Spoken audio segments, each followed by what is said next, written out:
Et on a des fois des slogans dans le monde chrétien, mais qui sont la moitié de la vérité. Et on a ce slogan, par exemple, Dieu arrive toujours au bon moment.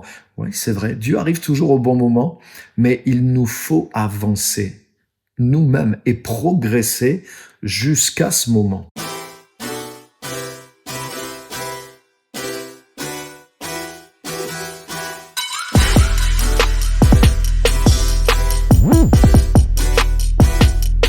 Bonjour à tous, c'est Pierre-Emmanuel, je suis pasteur à Mission Gospel Centre à Clermont-Ferrand dans le centre de la France et je suis très heureux de partager cette vidéo avec vous pour La vie témoigne de lui. Donc aujourd'hui je vais vous parler de Joseph qui est un des personnages de l'Ancien Testament qui m'inspire énormément et pour la raison suivante, c'est l'homme pour moi qui a véritablement accompli la vision de Dieu, la vision que Dieu lui avait donnée. Et je crois que chacun de nous, chaque enfant de Dieu a une mission, un but, une vision, une raison d'être que Dieu veut nous voir accomplir. Et pour cela, Joseph a manifesté plusieurs choses, mais on va voir aujourd'hui 7 caractéristiques qu'il a manifestées et qui lui ont permis d'accomplir cette vision. La première des choses, c'est que Joseph a été cet homme de vision. Il n'a pas simplement été un homme de rêve, mais il a été un homme de vision. Dieu lui a donné cette vision, et ça, bien sûr, c'est la grâce de Dieu qui est là, mais la même chose existe pour nous. La Bible dit que nous avons été créés en Jésus-Christ pour de bonnes œuvres que Dieu a préparées d'avance pour que nous les accomplissions. Pour un chemin de vie, il y a une traduction qui dit, afin que nous y marchions. Donc ça signifie que la nouvelle naissance n'est pas une fin en soi, mais la nouvelle naissance, nous avons été créés en Jésus-Christ, mais elle nous équipe pour accomplir le but et la vision de Dieu pour nos vies. Donc Joseph avait bien compris l'importance de cette vision et il est resté dans la ligne de cette vision toute sa vie. Et si vous lisez l'histoire de Joseph dans la Genèse, à partir du chapitre 37, vous verrez que à partir du moment où Joseph a reçu cette vision jusqu'à la fin de sa vie, tout son récit tourne autour de l'accomplissement de cette vision et on va voir plusieurs points qui nous prouvent aussi que bien qu'il ait reçu cette vision par grâce, Joseph a dû faire sa part et travailler et tenir ferme pour que cette vision s'accomplisse. Donc Joseph, ce qui m'inspire chez lui, premièrement, c'est un homme de vision. Deuxièmement, Joseph est un homme de caractère. Non pas dans le sens où il a une force personnelle de caractère, mais dans le sens où Joseph a développé en lui les vertus divines, le caractère divin. Il est comme, d'ailleurs, il est souvent cité dans l'enseignement biblique comme un type de Jésus-Christ, un prototype, une image, un modèle de Jésus-Christ, tellement il a manifesté des vertus hautes, élevées et divines que son caractère était semblable à celui de Jésus. Et en cela, il nous inspire en tant qu'enfants de Dieu pour marcher dans le but de Dieu, mais c'est important de développer le caractère de Christ en nous, le fruit de l'esprit, et de manifester et de vivre dans ces vertus authentiques qui nous changent, qui sont ce que nous devenons et qui nous équipent aussi pour accomplir le but de Dieu. Donc, dans ce caractère, dans ces vertus, j'ai sélectionné 4 choses. Et la première de ces choses, c'est l'intégrité. Vous vous rappelez comment, après avoir été vendu par ses frères, Joseph s'est retrouvé esclave d'un homme riche en Égypte qui s'appelait Potiphar. Et puis, au fil du temps, Joseph travaillait pour lui d'une manière tellement efficace que Potiphar lui a fait confiance. Ça aussi, c'est la preuve que le caractère de Joseph aussi, son honnêteté, sa droiture, etc., était tellement forte que son maître lui a fait confiance et lui a laissé gérer tous ses biens. Mais il est arrivé que la femme de Potiphar a voulu coucher avec Joseph et elle lui cassait la tête tous les jours avec ça, jusqu'au jour où une fois elle l'a carrément cramponné par son vêtement et Joseph s'est enfui, mais elle a gardé la tunique de Joseph d'entre ses mains. Et là, voyant qu'elle n'y arriverait pas, elle a crié, elle a dit voilà, il a voulu me violer. Et elle a accusé Joseph à tort, qui s'est retrouvé 2 ans en prison pour ça, pour un crime qu'il n'avait pas commis. Et à cause de son intégrité. Hein, Joseph aurait pu dire, mais waouh, hein, ça fait des années que je suis là, esclave, j'ai qu'à prendre du bon temps avec cette femme. En plus, comme c'est la femme de mon maître, elle va sûrement me donner des avantages. Hein, peut-être même elle va m'affranchir. Il aurait pu avoir un calcul humain et il avait sûrement des tentations humaines aussi, comme tout le monde. Mais Joseph a fait preuve d'intégrité. Il a dit, mais comment pécherais-je contre Dieu et contre ton mari qui m'a fait confiance et qui m'a confié tous ses biens? Donc c'était un homme d'intégrité devant Dieu, mais devant même son propre maître aussi. Donc ça, vraiment fort. L'intégrité de Joseph dans son caractère.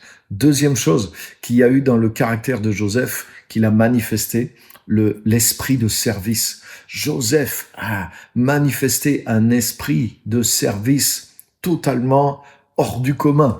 Hein, bien sûr, il est esclave, donc il n'a pas le choix que de servir, mais il aurait pu se restreindre dans son service, faire le minimum, il aurait pu cacher ses capacités, mais en fait, Joseph prenait à cœur le travail qui lui était confié, c'est dit, qu'il se mettrait à travailler d'une telle façon que le Dieu était avec lui dans son travail, Dieu bénissait son travail et que son maître Potiphar lui confiait de plus en plus de responsabilités parce que tout ce que faisait Joseph réussissait.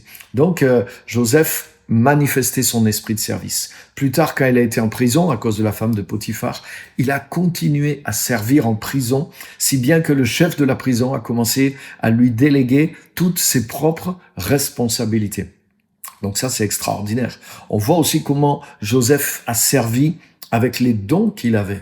Hein, vous vous rappelez, un peu plus tard, il est en prison, il y a 2 fonctionnaires du Pharaon qui sont jetés en prison, il les voit tout tristes.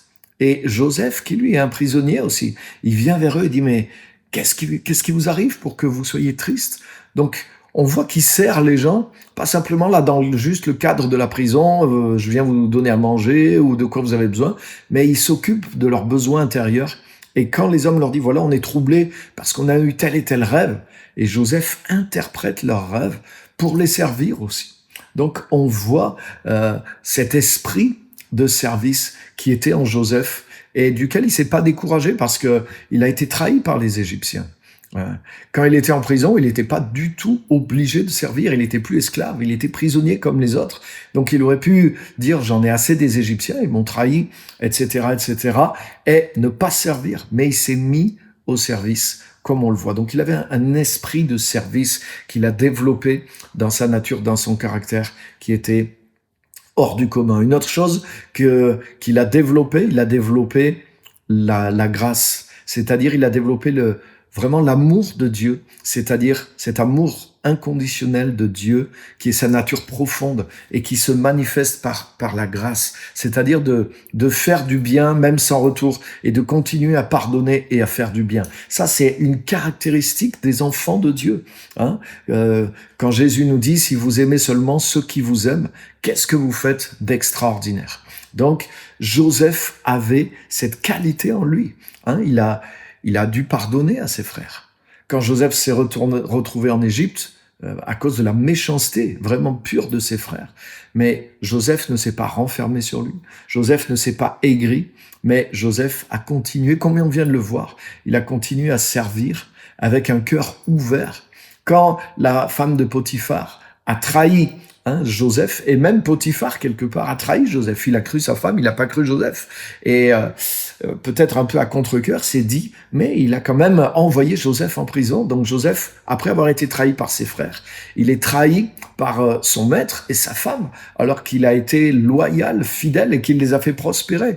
Mais là, il aurait pu s'aigrir, il aurait pu fermer son cœur, il aurait pu dire, maintenant c'est fini, je fais plus confiance à personne, je ne pardonne pas. Et du coup, il se serait pas mis à servir en prison. Il se serait pas mis à aider les 2 fonctionnaires du Pharaon, ni même après pour aider Pharaon. Même il aurait pu dire, oui, je vois la vision qu'il va y avoir 7 années de famine. Eh ben, je vais rien dire et je vais laisser votre royaume de méchants être frappé par la famine et ça sera bien fait pour vous. Si Joseph avait eu un tout petit peu de non-pardon en lui, il n'aurait pas pu faire tous les pas qui lui ont permis d'accéder jusqu'à Pharaon. Et ça, c'est un point clé, les amis. Parce que des fois, on entend le message, on veut encourager, mais on dit, voilà, Dieu a un plan pour toi. Et puis, en un jour, Dieu peut te faire sortir de la prison à l'élévation. Et c'est vrai, Joseph est sorti en un seul jour de la prison à l'élévation. Mais ce qu'on ne dit pas, c'est que ça s'est pas fait que par la souveraineté de Dieu.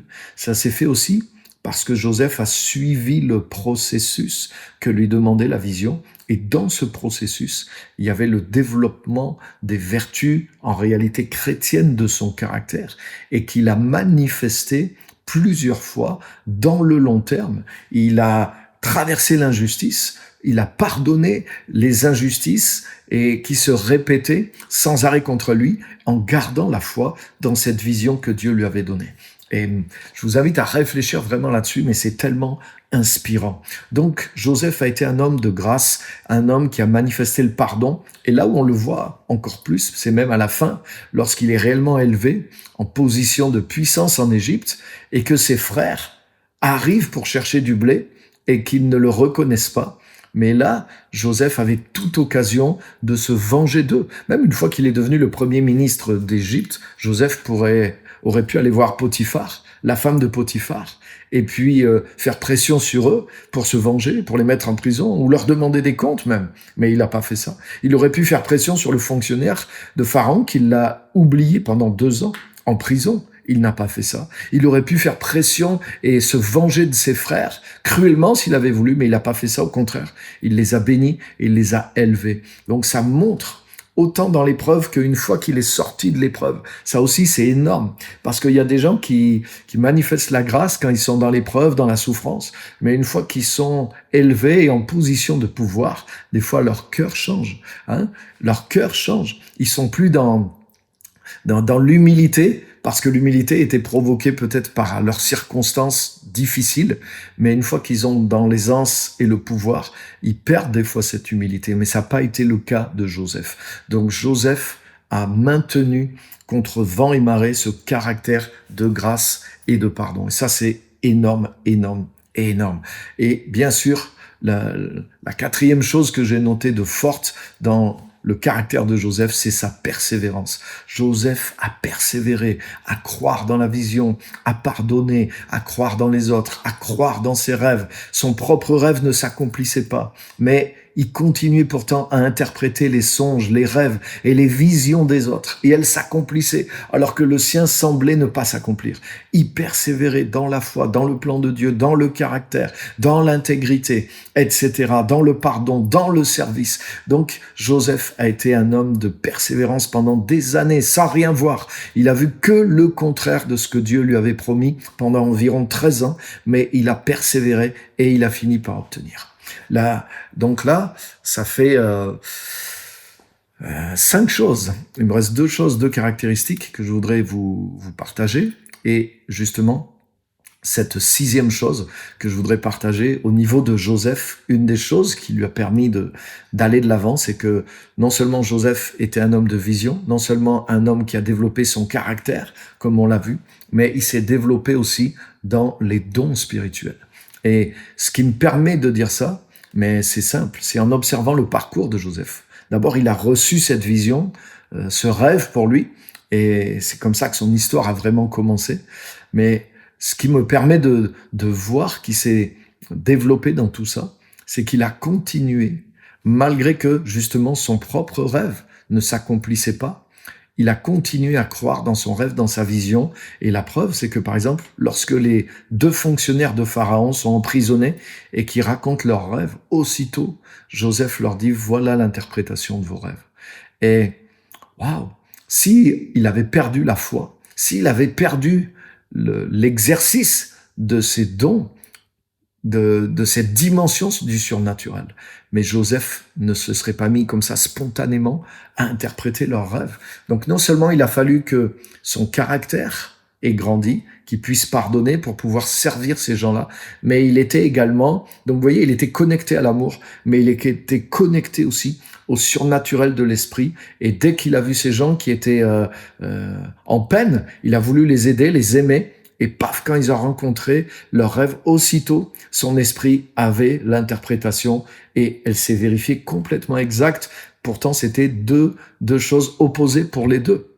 Donc, ça veut dire qu'il était vraiment connecté dans les dons de l'esprit. Et rappelez-vous, 2 ans plus tard, pareil, il aurait pu se décourager, il aurait pu dire, mais toutes ces histoires de rêves, de visions, j'arrête d'y croire. Mon rêve, c'est pas accompli. Le gars, est-ce qu'il est sorti de prison? Pourquoi il m'a laissé en prison alors que j'ai interprété son rêve? Il aurait pu fermer son cœur, il aurait pu abandonner tout ça.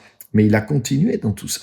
Et rappelez-vous, le jour où il sort et qu'il est présenté devant Pharaon, Pharaon lui raconte aussi un rêve, une vision. Et là, paf, aussitôt, il a l'interprétation et même la sagesse pour pouvoir gérer cette révélation. Donc, on voit comment Joseph, malgré la pression, malgré qu'il tirait aucun bénéfice, malgré que les choses qu'il voyait, il n'en profitait pas lui-même, mais il croyait dans ces choses-là et il était devenu vraiment fort dans les dons du Saint-Esprit. Et la dernière des choses, et ça, on la prêche pas souvent, mais Joseph s'est développé aussi dans ses compétences professionnelles. Et ces compétences professionnelles, elles étaient liées à sa destinée, parce qu'il allait devenir, dans sa vision, il l'avait pas vu, la vision de départ, il a juste vu ses frères se prosterner devant lui comme des gerbes de blé, mais il savait pas qu'il était une question de gérer le blé pour la majorité de la population de tout le Moyen-Orient à ce moment-là. Donc il y avait un don de gestion qui était lié à la destinée de Joseph. Et quand il a été chez Potiphar, ce don s'est manifesté, mais d'une manière surnaturelle. Mais c'était une compétence professionnelle. Et Joseph s'est développé. Il a travaillé dur chez Potiphar et il a amené sa compétence à un plus haut niveau. Quand il s'est retrouvé en prison, il a fait la même chose et il est devenu le chef de la prison. Rappelle-toi, c'est l'Égypte. Rappelle-toi, c'est la capitale de l'Égypte. Rappelle-toi, l'Égypte est l'empire le plus puissant. Donc c'était pas une petite prison là qu'il gérait, mais il gérait une des plus grandes prisons certainement qu'il devait y avoir à l'époque. Donc il devait y avoir du monde, il y avait quantité de choses à gérer. Donc son don était tellement fort que le responsable lui a laissé y gérer toute la prison. Et donc, vous voyez, le don de compétence, de la compétence professionnelle aussi qui s'est développée. Et les amis, je voudrais vous dire, c'est tellement clé parce que quand Joseph s'est retrouvé devant Pharaon, écoutez bien, c'est pas simplement la révélation du rêve et l'interprétation. Il a eu ça, Joseph. Mais une fois qu'il a dit, voilà ce que Dieu dit, voilà ce que Dieu me montre, ces 7 années, il y aura 7 années d'abondance qui sont suivies de 7 années de famine. Voilà, c'est le rêve des vaches et des épis. Mais là, il a ajouté quelque chose, une parole de sagesse, mais cette parole de sagesse, elle venait pas d'une révélation, mais elle venait de ce que sa compétence de gestion maintenant, associée avec la révélation qu'il avait, lui permettait de dire voilà ce qu'il faut faire pendant les années d'abondance, mais il faut épargner, il faut mettre de côté pour avoir de quoi vivre ensuite dans les années de famine. Donc voilà, il faut construire des silos, il faut faire ça. C'est lui, c'est sa compétence. Vous voyez, donc comme sa compétence a grandi, elle a grandi en même temps que les dons, elle a grandi en même temps que le caractère, elle a grandi en même temps que sa persévérance et sa foi dans la vision. Mais voilà que Joseph arrive à un point où toutes ces choses fonctionnent à merveille ensemble, et c'est ce qui fait qu'il est choisi par Pharaon. Parce Pharaon aurait pu dire, OK, super, merci pour l'interprétation de la vision. Et puis là, il aurait pu avoir le grand économiste de Pharaon qui dise, voilà ce qu'il faut faire. Il faut mettre de côté pendant les 7 années d'abondance, etc., etc. Et Pharaon aurait dit à Joseph, je te remercie, tu peux retourner en prison, ou même, hop, tu es citoyen libre en Égypte, mais ça aurait été l'économiste de Pharaon qui serait resté le premier ministre. Si Joseph s'était développé que spirituellement, mais il n'avait pas développé aussi le don de sa compétence de gestionnaire qui était lié à son appel. Waouh! Et je termine en disant ceci, les amis. On a des fois des slogans dans le monde chrétien, mais qui sont la moitié de la vérité. Et on a ce slogan, par exemple, Dieu arrive toujours au bon moment. Oui, c'est vrai, Dieu arrive toujours au bon moment, mais il nous faut avancer nous-mêmes et progresser jusqu'à ce moment. Et Joseph m'inspire énormément à cause de ça. Dieu n'est pas arrivé pour le prendre sans que lui, il n'ait pas avancé. Vous avez vu ce qu'on vient de voir, tous ces points, Joseph a avancé dans la vision, dans le caractère, dans les dons, dans les compétences. Et c'est ce qui a fait que lui, Joseph, était au rendez-vous quand Dieu est arrivé au bon moment. Sinon, ça n'aurait pas fonctionné. Et l'histoire de Joseph n'aurait pas fonctionné. Et il en est de même pour nous. Tout ne repose pas. Ah, si Dieu le veut, Dieu m'élèvera comme il me l'a promis. Non, non, non, c'est pas juste comme ça. Oui, Dieu va arriver au bon moment, ça c'est sûr. Mais toi et moi, nous devons faire tout ce qui est en notre pouvoir pour nous développer dans tous les domaines que nous avons vus, comme Joseph l'a fait, pour que nous soyons au bon moment où Dieu sera. Dieu sera en rendez-vous. La question, il n'y a pas de question là-dessus, mais la question c'est est-ce que moi, est-ce que toi, on sera au rendez-vous? Et ça, c'est pas Dieu qui va le faire. Nous devons avancer avec la foi, avec toutes ces choses jusqu'à ce rendez-vous. Merci à vous. Que Dieu vous bénisse.